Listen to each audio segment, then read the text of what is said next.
The Bank of England rate decision on Thursday the 22nd of March. Coming up, there's no quarterly inflation report this time around, so we just have the decision itself, the spread of MPC members around the decision, and the minutes of the meeting itself. Vicky Pryce joins us now. She's board member at the CEBR. Your thoughts on the Bank of England meeting on Thursday? Do you see as any chance of anything in terms of upward move in interest rates?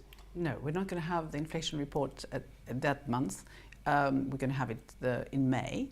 And it is May that everyone is focusing their attention to, and there have already been hints that if there is an increase, then it would be then, not as soon as in fact this week. 9-0 vote do you see coming out next Thursday then? Yes, I think there will be, because they're all gearing up to making a decision which looks like more or less unanimous later on. Yeah, later on, let's talk about May in that case very briefly. A little bit further out, as you say, an inflation report month. Do you see that more than likely to be the next time we could well see a rise in base lending rates? I think if we see it, which is likely that we will, it will be because they've already hinted to the markets that would be the case. And we've had a number of occasions before where the Bank of England has hinted various things and didn't actually do them. This forward guidance that has existed for a while hasn't quite served it well. But I think they've been right in the past not to do things which they would have done otherwise, because conditions have changed. You know, when the evidence changes, one should change one's mind too, as somebody has said very famously, in fact, Keynes. And Carney, of course, being an economist himself, knows that full well. Yeah. Thereafter, we're told inflation is only going to go in one direction on the way down. Doesn't seem to be any reason necessarily to raise interest rates again. I think at $1.40 sterling dollar, what is that pricing in terms of outlook for interest rates? Well, the interesting thing is that if you look at what's going on against the euro, we are, of course, still very weak. So there's nothing being priced in there at all. I think it is much more a dollar weakness than has anything to do at all with what's going on here, in my view.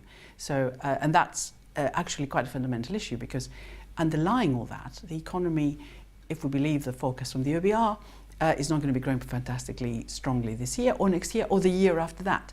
And that is, of course, because productivity is quite low. What the Bank of England is worried about is that because of this lack of productivity growth, the productive capacity of the economy is quite tight, which means basically there's no output gap, which means that any increase in demand that we see cannot, in fact, be met by more output easily. It will have to be reflected in higher prices. Now, I don't know why they worry about this, because there's been no evidence so far that this is the case, and yet here we are with full employment, basically, and record unemployment rates, practically, or near record unemployment rates, and very little inflationary pressure from wages has come through. But I think they'll be looking at that. They're looking at some of the skill levels, which are, of course, getting a bit tight, skill availability, which is getting a bit tight in various sectors, and worrying that perhaps some of that may be coming through to wages. But frankly, given that inflation was an entirely external factor caused by the weakness of the pound, I don't really see that increasing rates to any considerable extent makes any sense. One final question. Here we are now sitting here with rates at 0.5%. Where do you see them at the end of 2018?